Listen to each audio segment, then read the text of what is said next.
Vamos a tener un momento de oración. Señor y Dios, queremos acercarnos a ti en gratitud, porque en esta mañana podemos reunirnos como tu pueblo, como iglesia redimida por la sangre de Cristo.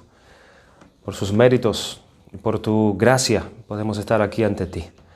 Podemos estar ante tu palabra y poder considerar tus enseñanzas para nuestra vida, aquí y nuestra vida venidera también.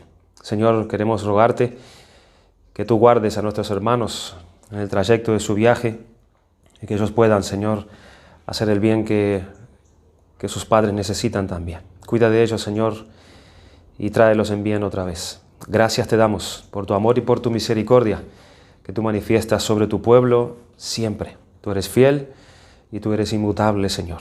En el nombre de Jesucristo oramos. Amén. Amén. Pues como hemos comentado, hermanos, vamos a dar el retomar nuestro estudio de la confesión de fe. Estamos en el capítulo 3, titulado El decreto eterno de Dios. Estamos tratando este capítulo 3 de la confesión de fe, en el que se puede considerar esa enseñanza que, como bien hemos visto, es una enseñanza confortable, es una enseñanza útil y tan necesaria como es el plan que Dios se ha hecho antes de crear todas las cosas, antes de crear absolutamente nada. De manera que esto que hemos estado viendo en estos estudios nos muestra que cuando Dios creó las cosas, Dios nos embargó en un experimento a ver qué es lo que iba a suceder cuando Él ha decretado todas las cosas, o algo en el que Él no sabía, o algo que Él no conocía, ni tenía experiencia, y Él ya vería a ver cómo eso iba sucediendo al transcurso del tiempo. No, sino que por las Sagradas Escrituras, Dios mismo nos da a entender que Él había hecho un plan, había determinado propósitos en concreto. Así que, de ninguna manera, Dios creó y luego dejó a ver cómo esto iba a ir pasando.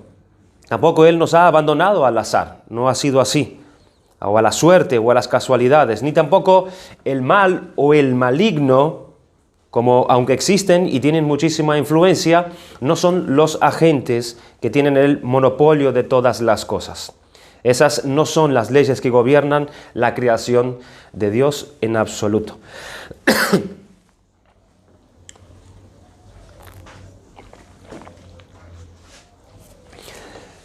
Sino que Dios se hizo un plan.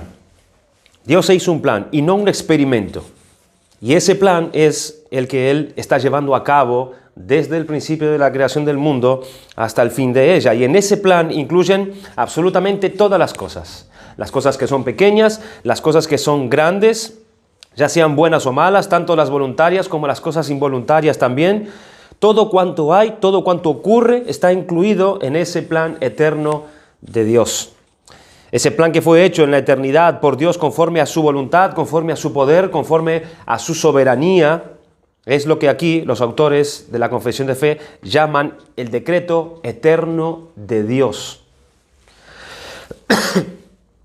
En base a este decreto, nosotros podemos saber con certeza que nosotros no estamos, repetimos, en manos de la suerte o en manos de la mala suerte, ni tampoco estamos en manos del mal, que es muchas veces algo que nos aterroriza al ver cómo el mal avanza y parece que el mal es el que está gobernando. No, en absoluto, ni siquiera del pecado nuestros propios. Ni siquiera estamos en manos de hombres. Cuando vemos los gobernantes como parece que encausan nuestra historia en sus planes, no, nosotros estamos en manos de Dios, de quien se nos dice que hace todas las cosas conforme al designio de su voluntad, según Efesios 1:11. Y es en base a este decreto que nosotros encontramos en toda la Biblia, desde el principio hasta el fin, ¿qué cosa? Encontramos profecías, encontramos promesas, encontramos anuncios de parte de Dios acerca de las cosas que iban a suceder posteriormente. ¿Por qué? Porque Dios ya las decretó y Él anuncia de antemano lo que desde el principio iban a acontecer. Ya fueron dichas, comenzando desde Génesis 15, cuando nosotros hemos caído en el pecado y Dios ya estaba allí revelando la promesa de un Redentor, de un Salvador. Y dentro de este capítulo 3, llegamos a mirar solo los dos primeros párrafos que tratan del aspecto general del decreto de Dios. ¿Se acuerdan? Es decir, cómo este plan incluye todas las cosas que existen y todas las cosas que pasan, pero no tocando en nada lo restante a los otros dos párrafos que se trate o que abordan completamente el tema de la salvación, los decretos de Dios en la salvación. Recordemos que en el párrafo 1 se hace lo siguiente, lo que habíamos hecho al principio, fue primeramente definir la enseñanza. Definimos esta enseñanza acerca de los decretos de Dios. En segundo lugar, lo que hemos hecho en el párrafo 1, se protege esta enseñanza de dos errores. Primero, esta enseñanza es protegida por la misma palabra, esta enseñanza de aquellos que imputan a Dios el pecado. Cuando hemos dicho que a tanto el pecado como el mal estaban incluido dentro de los decretos de Dios, pero Dios no es el autor del pecado. Entonces, esta enseñanza protege de este error. Y también de los que dicen que esta doctrina conduce al fatalismo, que como Dios ya decretó todo, entonces que comamos y vivamos, que Dios ya hará lo que tiene que hacer. Y también esto define y nos enseña acerca de Dios, acerca de la enseñanza acerca de Dios.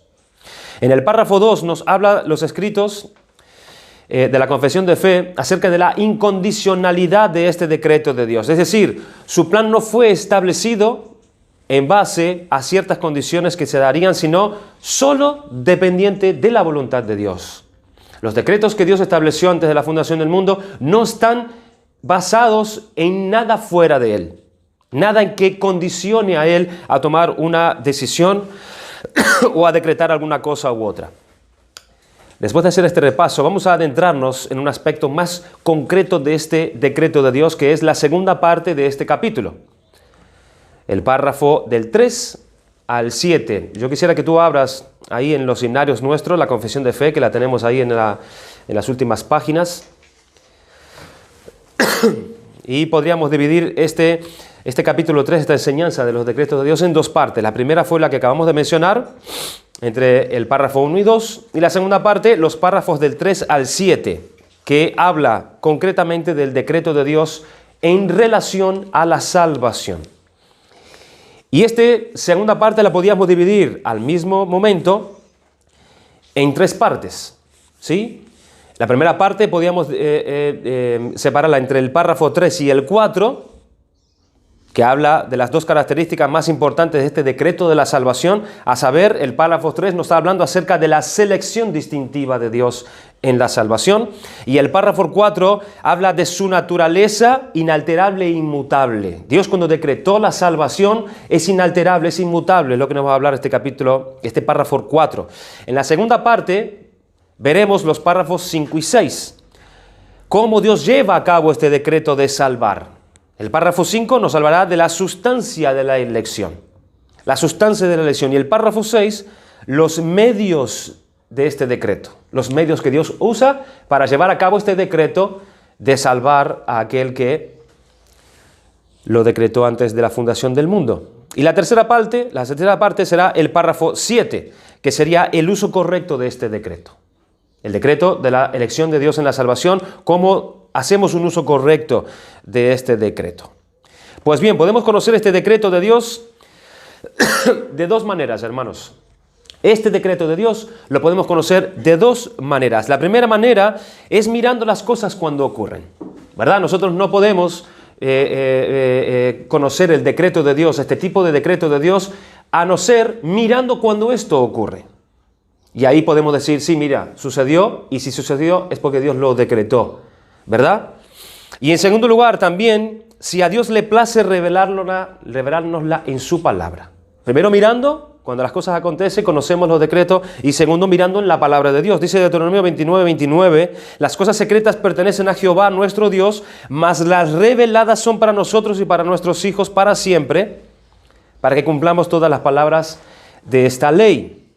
Porque hay cosas que son secretas, hay cosas que le pertenecen a Dios y que solo las sabremos cuando esas ocurren. No están reveladas en su palabra. Cuando ocurren lo sabremos, como son las que pertenecen a nuestra vida, la que nosotros vamos viendo. Pero hay otras cosas que nos la ha dicho, que están reveladas en su palabra para que nosotros podamos andar, para que nosotros podamos crecer en fe por esa palabra. Ahora bien, Llegando más concretamente a esta parte del capítulo 3 de esta confesión, nosotros podemos comprobar en muchas partes, de las Escrituras, cómo Dios nos ha dicho y cómo Dios ha recalcado y recordado de varias formas que en ese decreto Él ha incluido, hermanos, a esos que se van a salvar y a esos que se van a perder.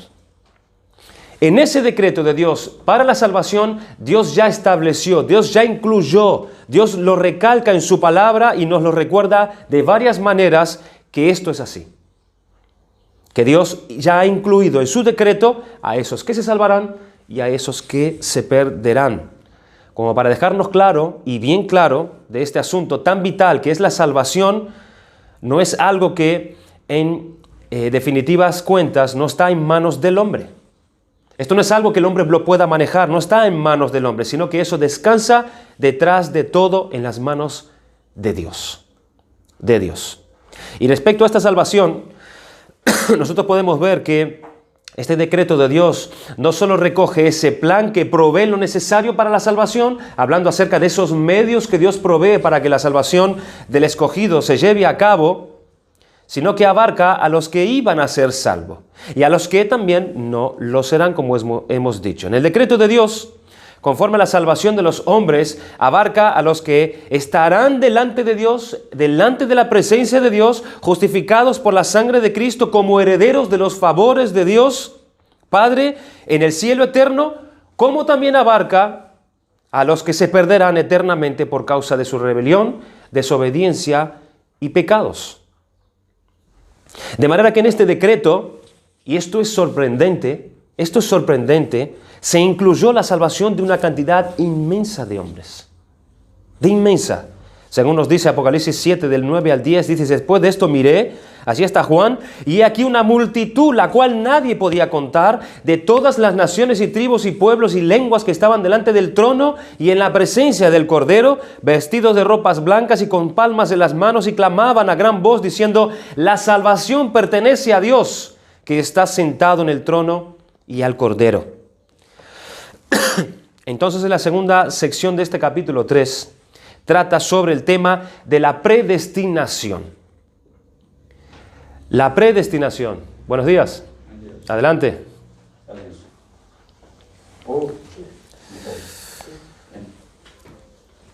¿Qué es la parte con la que el Espíritu Santo nos define este aspecto de este decreto que tiene que ver con la salvación de los que van a ser salvos? Dice en Romanos capítulo 8, versículo 29, porque a los que antes conoció, también los predestinó para que fuesen hechos conforme a la imagen de su Hijo. Sería conveniente, antes de mirar el contenido de estos párrafos, porque nos va a llevar a estar bien concentrados para poder conocer bien de lo que se trata esto, sería bueno que señalásemos primeramente una serie de palabras sinónimas que usa la Biblia para hablar acerca de este asunto, con las cuales nosotros tenemos una serie de términos que nos pueden ampliar mejor la visión acerca de esto.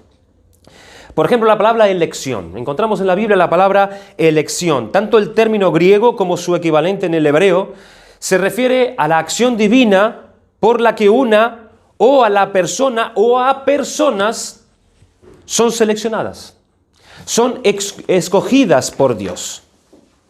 Denota sacar de entre, eso es lo que significa, es sacar entre, de ahí lo que es escogido, se escoge. Cuando leemos la historia redactada en la Biblia, nosotros podemos ver claramente que la acción de elegir o la acción de escoger de Dios siempre ha sido la manera de proceder de Dios. Esto no es nuevo, Dios siempre ha hecho de esa forma, Dios siempre ha escogido las cosas, Dios siempre ha ido determinando en base a lo que Él iba eligiendo. En el Antiguo Testamento, Dios eligió a Israel de entre las demás naciones. Dice en Deuteronomio capítulo 7, versículo 6, porque tú eres pueblo santo para Jehová tu Dios te ha escogido, ahí está, para darle un pueblo especial más que todos los pueblos que están bajo la tierra. Los descendientes de Abraham, por ejemplo, Deuteronomio 4, versículo 37 dice, y por cuanto él amó a tus padres, escogió a su descendencia después de ellos y te sacó de Egipto con su presencia y con su gran poder. Los escogió para darles a ellos ese privilegio de la bendición del pacto que descansa en Abraham. ¿Con el propósito de qué? Con el propósito de salvarlos y de levantar al que sería el Salvador, al que sería el Mesías. Pero tenemos que tener en cuenta que aunque esta era la nación escogida, dice la palabra de Dios que no todos los miembros de esa nación fueron escogidos. La nación era escogida, pero no todos los miembros de esa nación fue escogida para salvación. Dice en Romanos capítulo 9, versículo 6, no que la palabra de Dios haya fallado, porque no todos los que descienden de Israel son israelitas. ¿Ven? Ni por ser descendientes de Abraham son todos hijos, sino en Isaac te será llamada descendencia. Esto es, no los que son hijos según la carne son los hijos de Dios, sino que los que son hijos según la promesa son contados como descendientes. No todo el pueblo, la nación de Israel, era salvada por ser escogida, sino solamente aquellos que entraban en el pacto, los que entraban en la descendencia por la promesa hecha a Abraham que vendría por medio de Isaac. En el Nuevo Testamento este término tiene la misma connotación, pero se refiere a los judíos y gentiles que fueron seleccionados por Dios para poseer la salvación en el reino de Dios. En Marcos capítulo 13, versículo 27, dice, y entonces enviará a sus ángeles y juntará ¿a quién? A sus escogidos, de los cuatro vientos, desde el extremo de la tierra hasta el extremo del cielo. Aquí está hablando entre judíos y gentiles. Dios enviará a su Espíritu para escoger a los que son suyos. En Mateo 22, 14 dice, porque muchos son llamados y pocos los escogidos. Y en Romanos 8, 33, Pablo pregunta, ¿quién acusará a los escogidos de Dios? Escoger significa hacer una selección. Esta palabra se usa en Lucas capítulo 6, versículo 13, para hablar de la selección que hace Cristo de los 12 apóstoles. Es la misma palabra. Y cuando era de día, dice en Lucas 6, 13, llamó a sus discípulos y escogió a 12 de ellos. ¿Ven? A los cuales también llamó apóstoles. Ellos no decidieron ser apóstoles de Cristo por ellos mismos. No fueron ellos los que decidieron tal cosa. Cristo los seleccionó soberanamente de entre la multitud que los seguía para que ellos sean sus apóstoles. Y mire qué curioso que en Marcos 3 dice que el paralelo a este pasaje dice, y subió al monte y llamó a los que él quiso. A los que él quiso. Y ellos vinieron a él. En Juan capítulo 15, versículo 16, el Señor lo dijo claramente, no me elegisteis vosotros a mí, sino que yo os elegí a vosotros. ¿Ven allí? Y os he puesto para que vayáis y llevéis fruto.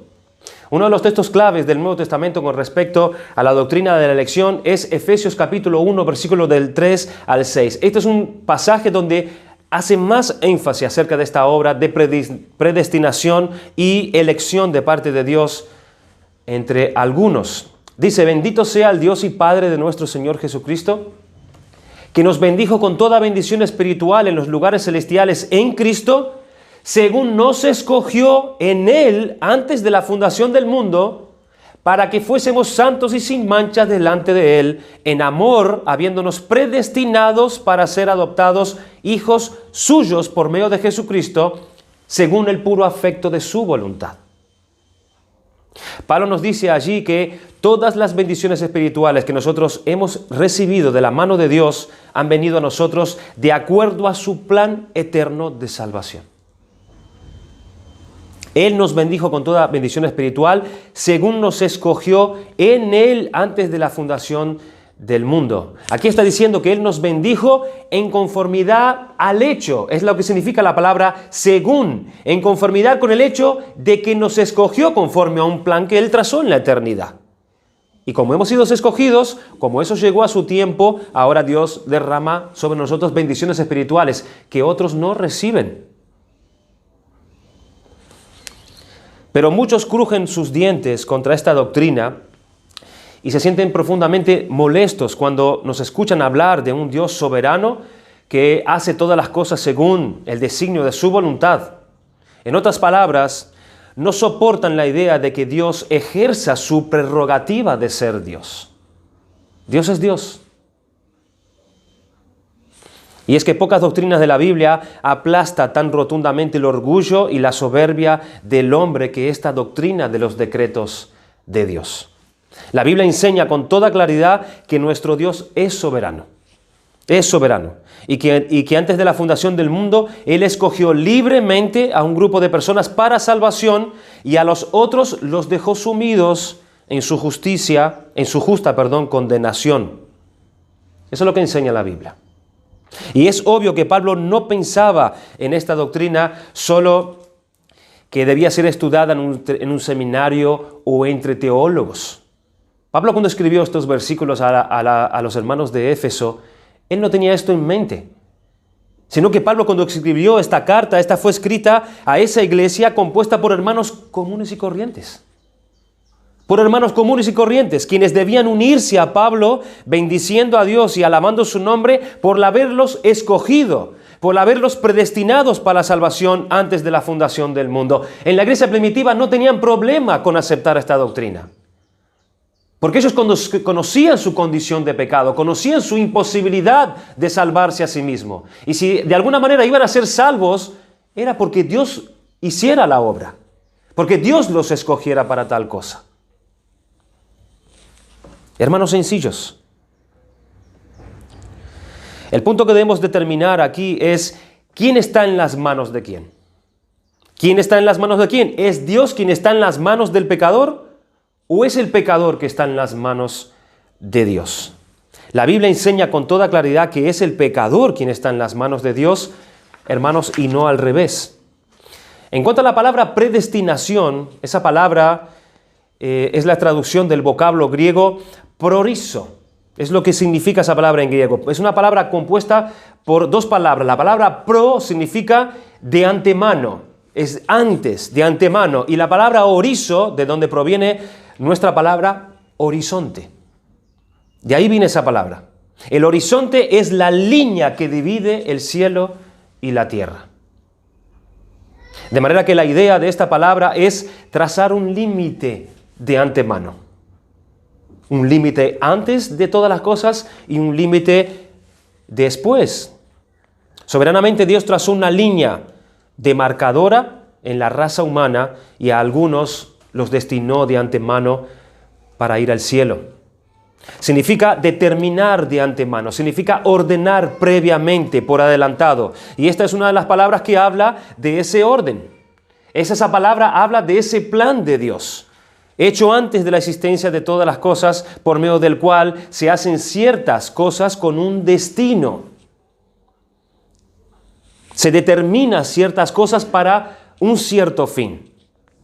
Nosotros podemos rebelarnos contra esta verdad de las Escrituras, pero es imposible evadir el hecho de que eso es lo que la Biblia enseña. Lo vimos allí en Romanos 8, del 28 al 30, lo vemos en Romanos capítulo 9, capítulo 11, versículos de 32 al 36. Aunque esta palabra no se emplea solamente en la salvación de los individuos, sino también para acontecimientos de la historia. Recuerden que estamos hablando acerca de los decretos de Dios, como Dios decretó todas las cosas, no solamente la salvación de los hombres. En Hechos capítulo 4, versículos del 27 al 28, dice: porque verdaderamente, aquí están los discípulos orando a Dios, porque verdaderamente se unieron en esta ciudad contra tu santo Hijo Jesús, a quien ungiste, Herodes y Poncio Pilato, con los gentiles y el pueblo de Israel, para hacer cuanto tu mano y tu consejo habían antes determinado que sucediera. Los acontecimientos y los sucesos también están determinados dentro de ese decreto de Dios.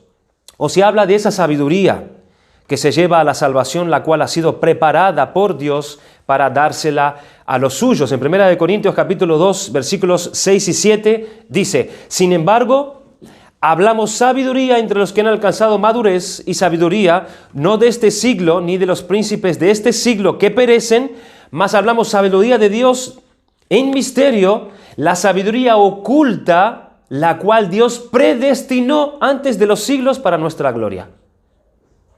Dios predestinó una sabiduría también para nosotros. También encontramos el término presciencia.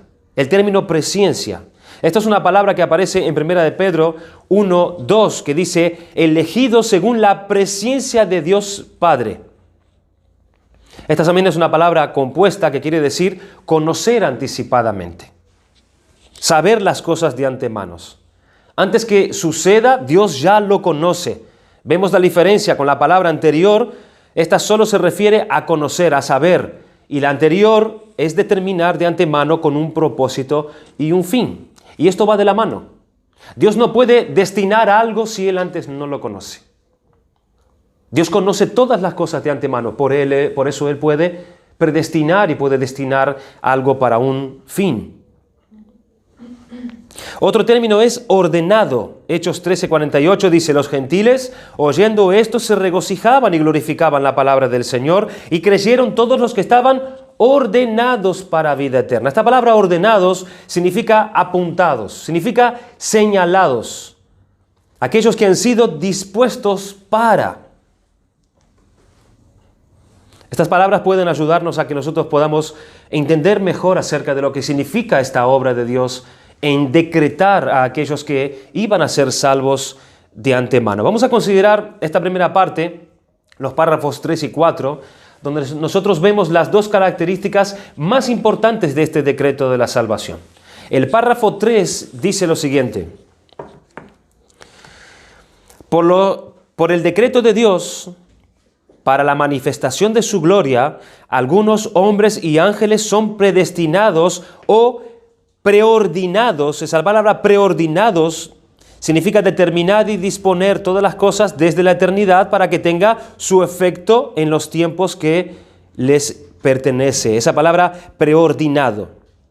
A vida eterna por medio de Jesucristo, para alabanza de la gloria de su gracia. A otros les deja actuar en su pecado para su justa condenación, para alabanza de la gloria de su justicia. La salvación del hombre no descansa en la voluntad del hombre. La salvación del hombre no descansa en la voluntad del hombre, sino en la predestinación de Dios. Por cuanto si Dios dejara este asunto del destino eterno de cada una de las criaturas a la decisión de la voluntad de ellas, entonces ninguno de nosotros podríamos ser salvos. Si Dios dejara que nosotros determináramos acerca de nuestra salvación, ninguno de nosotros pudiéramos reconciliarnos con Dios a causa de nuestra condición. Romanos 3 y el Salmo 14 afirma contundentemente que no hay justo.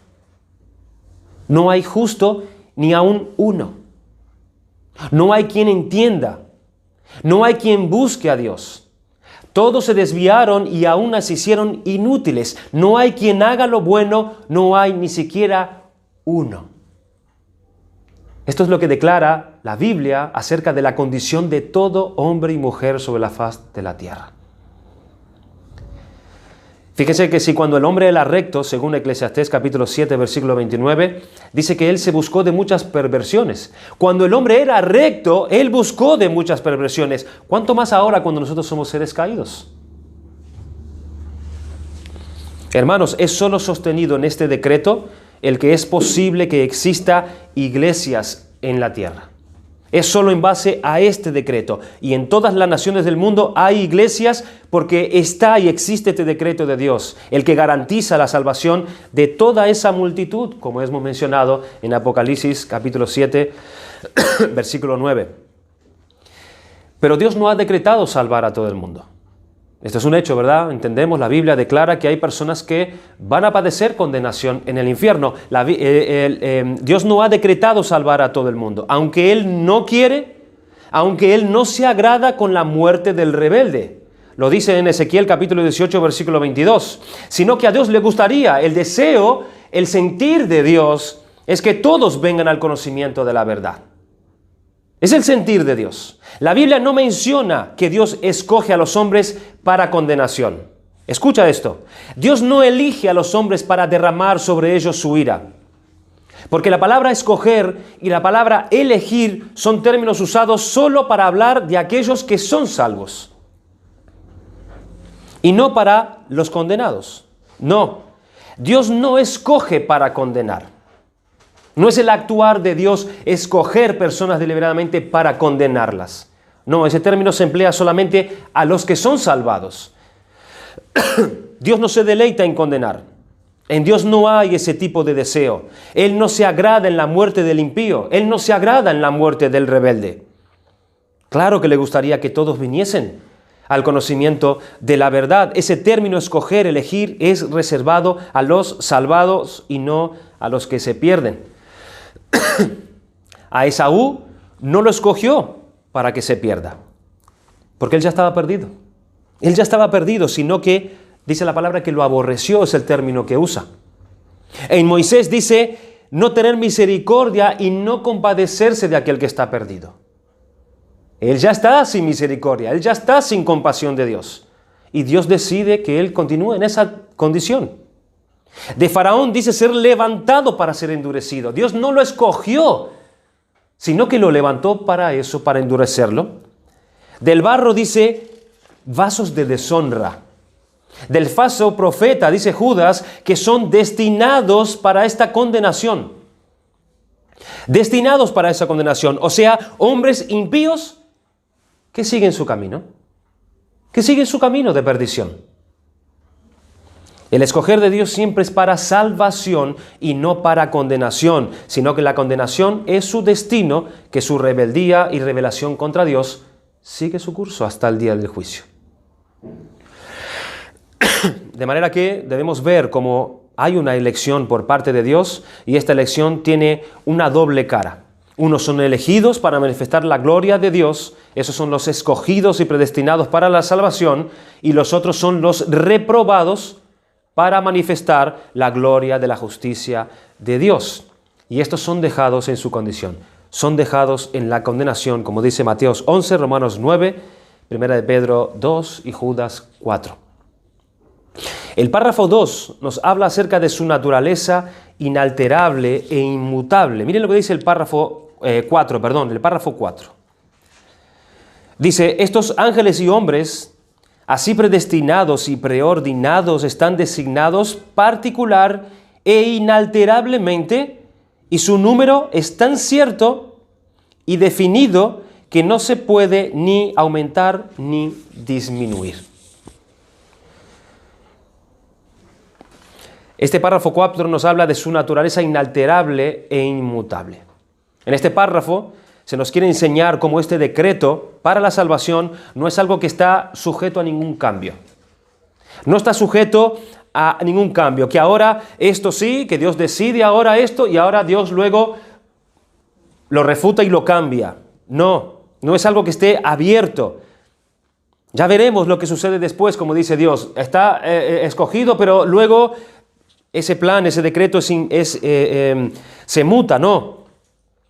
Sino que es todo lo contrario. Aunque es una cantidad tan ingente que no se puede contar de toda clase de seres humanos, esta elección es inmutable.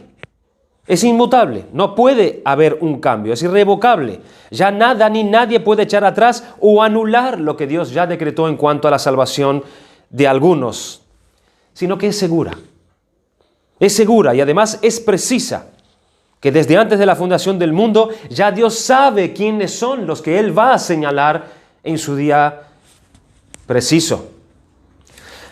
Recuerden Hechos 13:48, dice que creyeron todos los que estaban ordenados, señalados para vida eterna. Y en 2 de Timoteo 2:19 dice, pero el fundamento de Dios está firme, teniendo este sello. Conoce el Señor a los que son suyos. Es segura.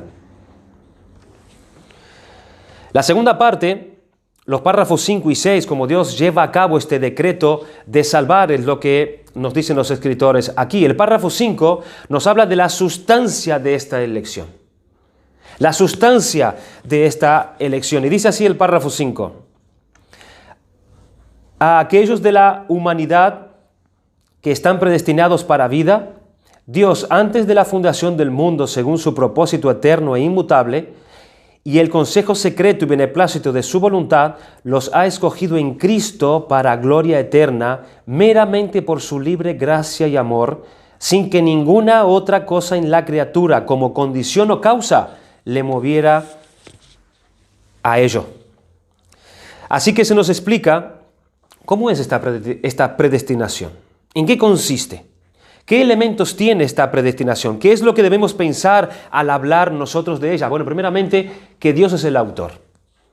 Dios es el autor, no somos nosotros los autores de nuestra elección. Dios es el autor. No fuimos nosotros los que elegimos a Dios, sino que es Dios quien nos elige a nosotros. Nosotros podemos en esta vida escoger muchas cosas. Se nos dice que los fariseos escogían los primeros asientos. Allí ellos podían escoger los primeros asientos. En Hechos 6:5 dice que la congregación escogió a Esteban y a los demás para que sirvieran las mesas. Ellos escogieron, ellos tomaron esta decisión. En Hechos 15:22 que los apóstoles y ancianos y la congregación eligieron a unos portadores de un mensaje. ¿Se acuerdan? Allí en Jerusalén estaba la preocupación que en algunos lados habían algunos que predicaban acerca de la circuncisión y de guardar ciertas leyes. Ellos se reunieron y dijeron, no, mandemos a alguno para que prediquen el evangelio verdadero y se guarden de esto, de aquellos y lo otro. Y escogieron a estos hombres para ello. Pero nunca se emplea este verbo para decir que es el hombre quien elige a Dios. Ya lo dijo Cristo, no me elegisteis a mí, sino yo a vosotros. ¿Cuál es el tiempo de cuando se hizo esta predestinación? Según el párrafo, el tiempo es el que coincide con el decreto general de Dios también, que lo hemos dicho antes. Esto es antes de la fundación del mundo. Es lo que nos dice Efesios capítulo 1, versículo 4. Y esta es la verdad tremenda, hermanos, que nosotros podemos descubrir y que Dios nos la ha revelado acerca de nuestra salvación. Porque cuando uno relativamente es nuevo en la fe, puede estar mirando la salvación solo a partir de la experiencia de haber oído el Evangelio en ese momento. De haber entendido una verdad gloriosa acerca de Cristo en ese momento. O de haber visto una realidad nada agradable de sí mismo que lo llevó a buscar a Dios. Pero además que miramos con atención en las Escrituras, vemos que esta salvación no estaba fundada en lo que nosotros hicimos. Esto es tan importante. Ni en lo que nosotros éramos o dejáramos de ser, sino que antes que nosotros naciéramos, antes que hiciéramos el bien y el mal, antes que la tierra incluso empezara a girar y que el sol brillase, Dios había decretado mi salvación. Y además de esto, esta salvación es inmutable, es irrevocable, es segura y es precisa. Por esto es tan importante saber en qué momento se determinó esta salvación. Porque aquellos que no la ponen sobre este fundamento, los que no creen ni cuentan con la predestinación de Dios, los que quieren cerrar sus ojos a la enseñanza de la elección, pueden, entre otras cosas, acabar dudando si la salvación es eterna o es solamente temporal. Si puede estar seguro o no puede estar seguro de que Dios realmente me salvó o si mi salvación se pierde o no se pierde. Este es uno de los puntos distintivos de nuestra confesión de fe. La salvación de Dios es eterna. Se ha hecho en la eternidad y durará por toda la eternidad. ¿Cuál es el factor determinante de este decreto? Conforme a su eterno e inmutable propósito y al consejo y beneplácito sobre su propia voluntad. Esto es lo que nos dice claramente 2 de Timoteo 1:9. Esto nos dice que Dios no vio algo, como hemos dicho ya, estudios de atrás, especial en los elegidos para que los elija. No es que Él vio algo de bondad en ellos y fuera ellos más dignos o que fueran más nobles, que moviera a Dios de alguna manera a inclinarse hacia ellos para poder escogerlos. No. Alguien que no está muy de acuerdo con el calvinismo, él razonó esto de la siguiente manera. Él dijo, si Dios eligiera para salvación y otros para condenación, tendríamos que decir que Dios fijó su vista en algo para levantar su mano a señalar a uno u otro. Según este punto de vista, Dios no eligió de pura gracia entonces. Según la Biblia, dice Romanos 3:23, por cuanto todos pecaron y están destituidos de la gloria de Dios. ¿Ven que hay un entendimiento? Hay un entendimiento acerca de nuestra condición, pero lo lleva a una mala conclusión.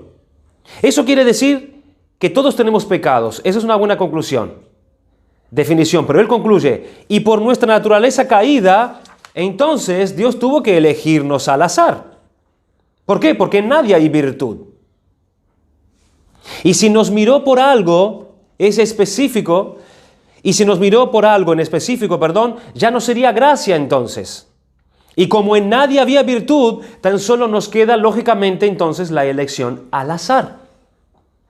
¿Ven cómo definen? Él define bien la condición del hombre, define bien que en nosotros no hay bondad ninguna, pero su conclusión es errónea. Entonces Dios sí elige, pero lo hace al azar. Dios cierra sus ojos y a ver a quién saco, es al azar. Dios no está conociendo entonces a quién elige si Él elige al azar. Hermanos, si entendemos mal la doctrina del decreto de Dios en la salvación, podemos sacar conclusiones erradas aún entendiendo correctamente otras doctrinas de la Biblia. Tampoco fue eso, como lo dijimos el día anterior, en base de lo que solo sabía Dios que estas cosas iban a hacer y cómo iban a reaccionar con respecto al Evangelio, y entonces en base a eso Dios los eligió. No, las causas de la elección para salvación no se encuentran en ninguna manera en ninguno de sus escogidos, ni en los predestinados, sino solo y exclusivamente en Dios. En Dios. Esto pone a todos los seres humanos en la misma condición entonces delante de Dios.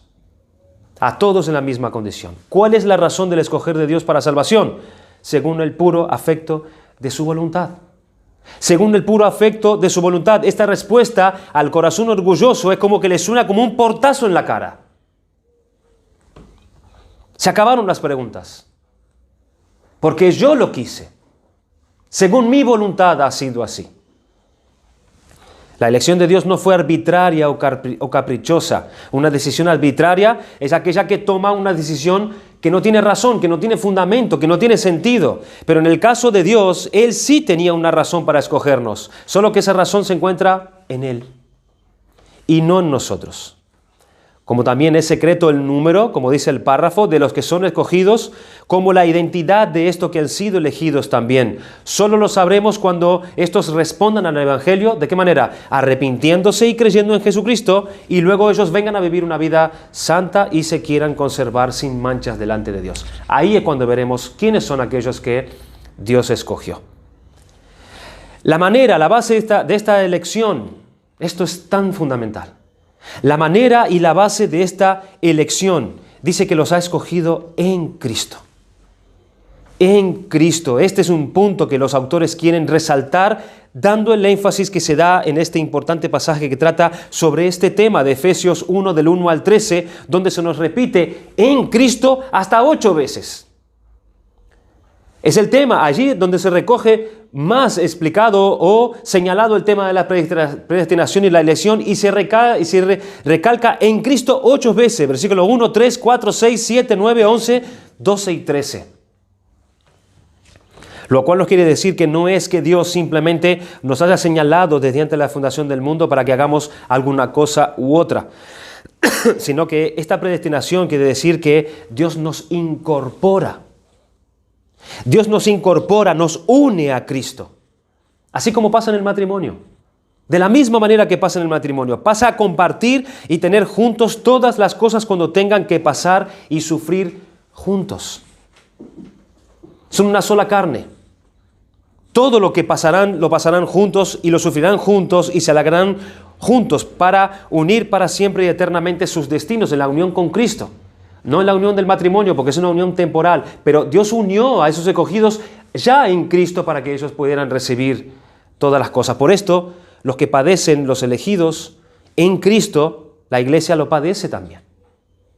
La iglesia lo padece. ¿Qué dijo Jesús a Pablo cuando perseguía a su iglesia? En Hechos 9:1, Él le preguntó: Pablo, ¿por qué me persigues? Lo que padece la iglesia, lo padece también Cristo. Porque están unidos, y viceversa. Los padecimientos de Cristo son los que reviven sus elegidos. En 1 de Pedro, capítulo 4, versículo 13, dice: si no gozaos por cuanto sois participantes de los padecimientos de Cristo. Y las glorias de Cristo serán también las mismas de sus elegidos.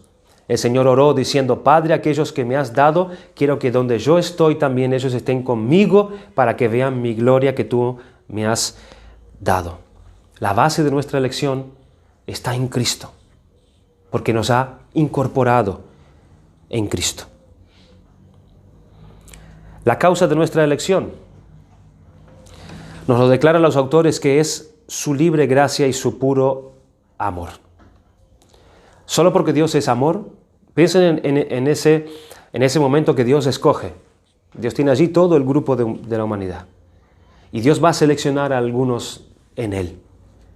Ahora piensen en que la elección de Dios está basada en lo que Él quiere hacer con esos que Él escoge, no necesariamente en lo que Él está rechazando. Dios no está con su mirada a los que rechazan en ese momento, sino a los que escoge. Y eso, la causa de esa elección, es porque Él es amor.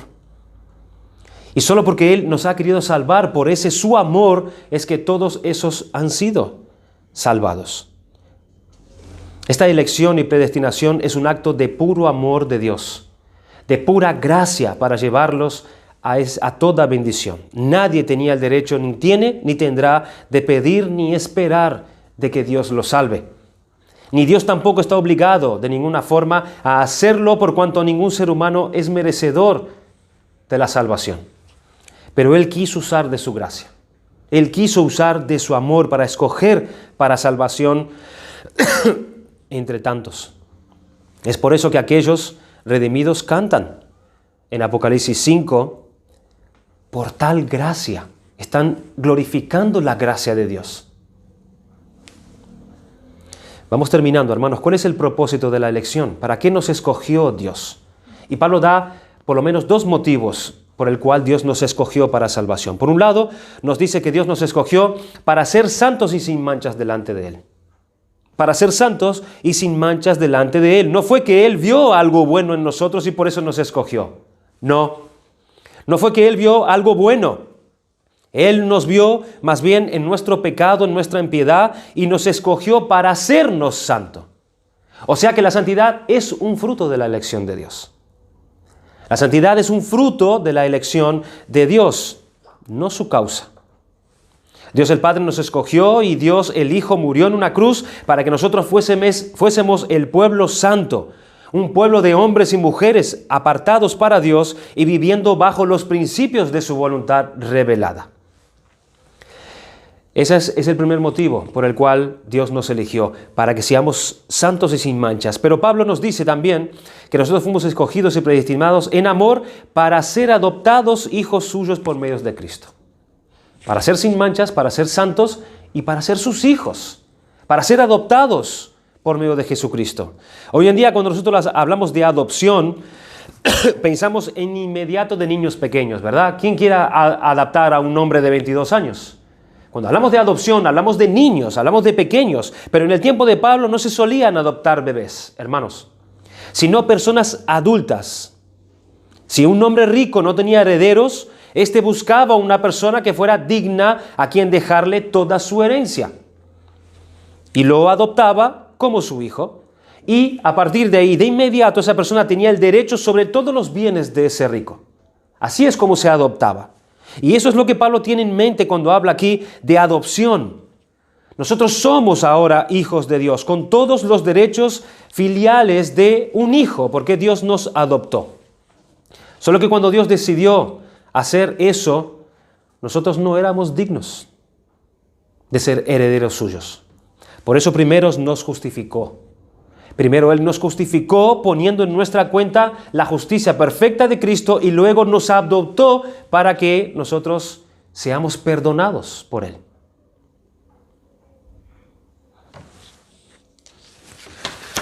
Dos razones importantes por el propósito de elegir de Dios para salvación: la santificación y que nosotros seamos coherederos juntamente con Cristo de todas las cosas.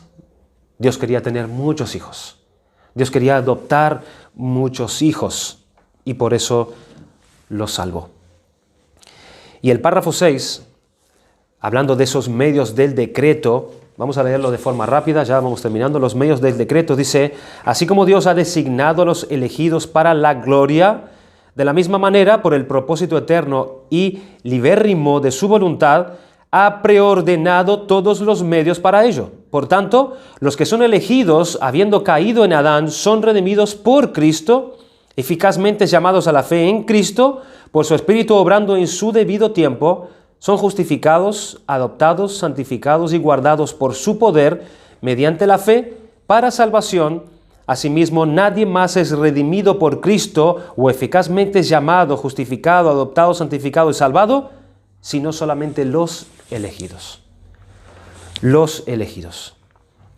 En este párrafo, de manera breve, lo que se trata de destacar es cómo se lleva a cabo la elección y la predestinación. Esto se nos explica aquí por el hecho de que Dios predestine y elija para salvación. No quiere decir que una persona en un momento así de repente sea cristiana porque esa persona ha sido simplemente predestinada. Pum, te levantaste y eres un cristiano. Y ahí está la manifestación entonces de la santidad a partir de este día. No, sino que Dios para esto lo ha ordenado los medios para que esa elección culmine en la experiencia de la salvación personal de los predestinados. Y estos medios que han sido preordenados, encontramos todo lo que se nos dice en las Escrituras que se debe llevar a cabo para que una persona llegue a la salvación. Y el resumen de estos medios son los siguientes. Primero, claro está, la redención de Cristo. Dios propició el medio para nuestra salvación, que es la muerte de Cristo en la cruz. Allí estuvo Cristo pagando por nuestros pecados y solucionando nuestro problema legal delante de Dios. Primero Cristo, para comprar la paga de la salvación.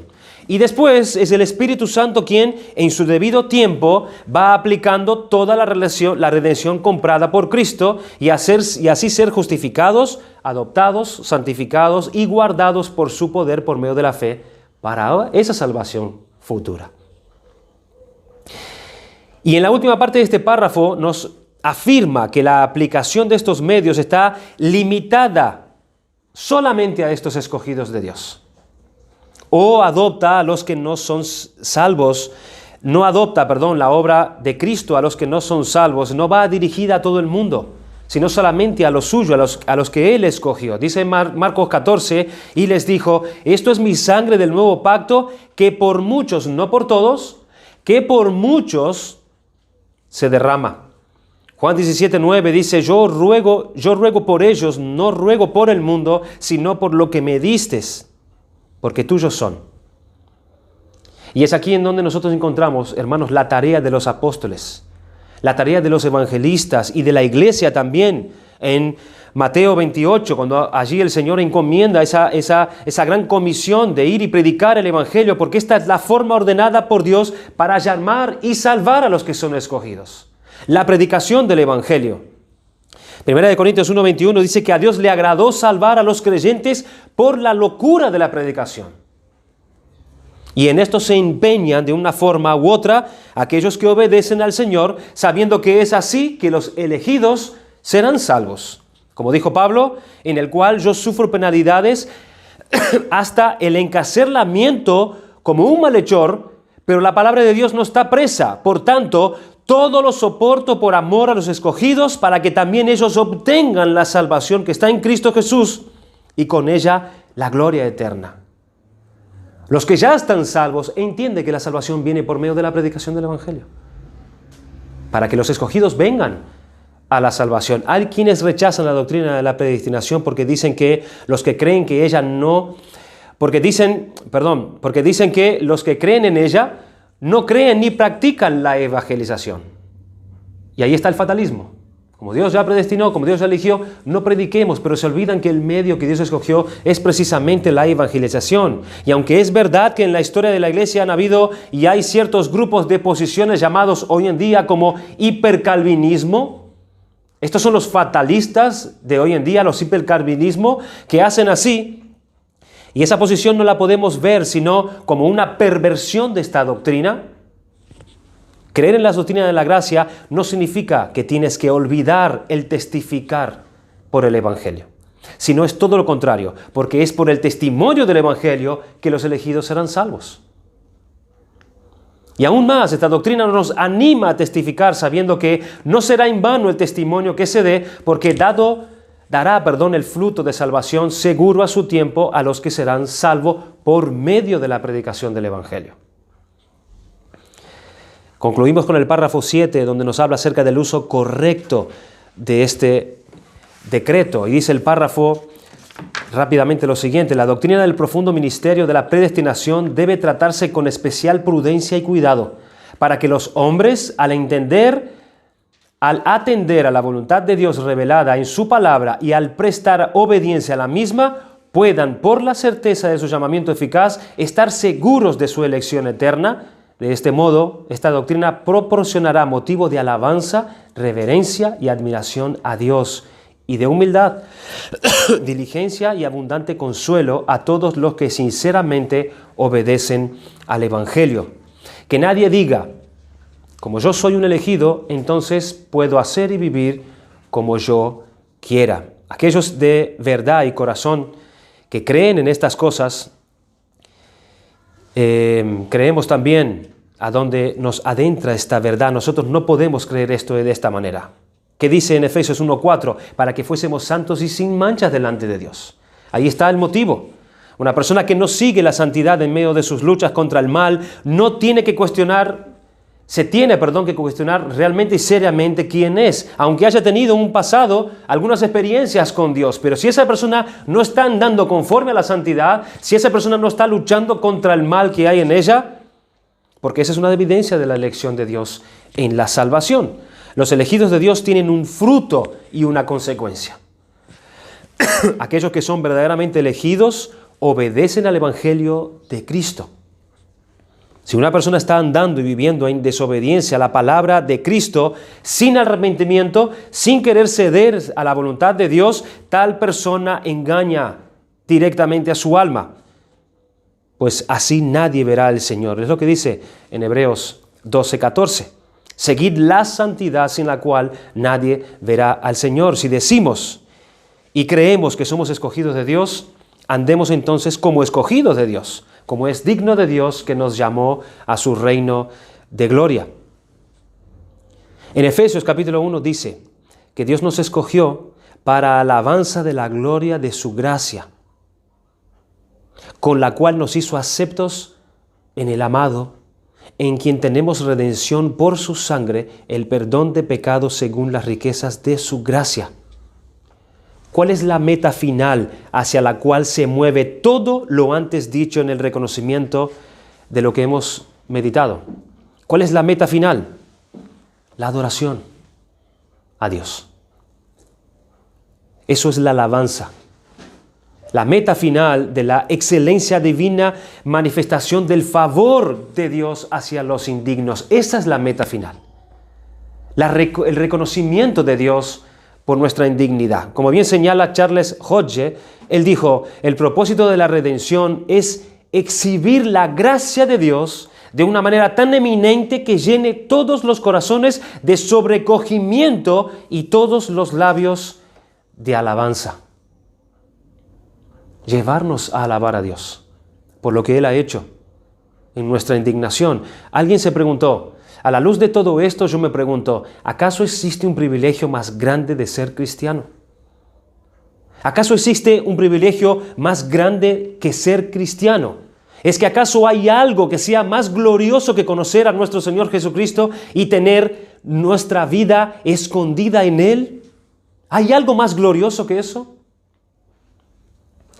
Nuestro Dios nos ha bendecido con toda bendición espiritual. Nosotros somos ahora los beneficiarios de las riquezas de su gracia. Esa es la verdad.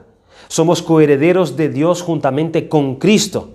Y algún día entraremos en el disfrute pleno y eterno de esa herencia. Y todo eso porque Dios de pura gracia nos amó cuando no había nada digno en nosotros. Cuando no había nada que nos hiciera merecedores de ese amor, cuando Él nos escogió por su pura voluntad. Esto debe llevarnos a nosotros a alabar más a Dios, a predicar más y mejor el Evangelio. No al revés.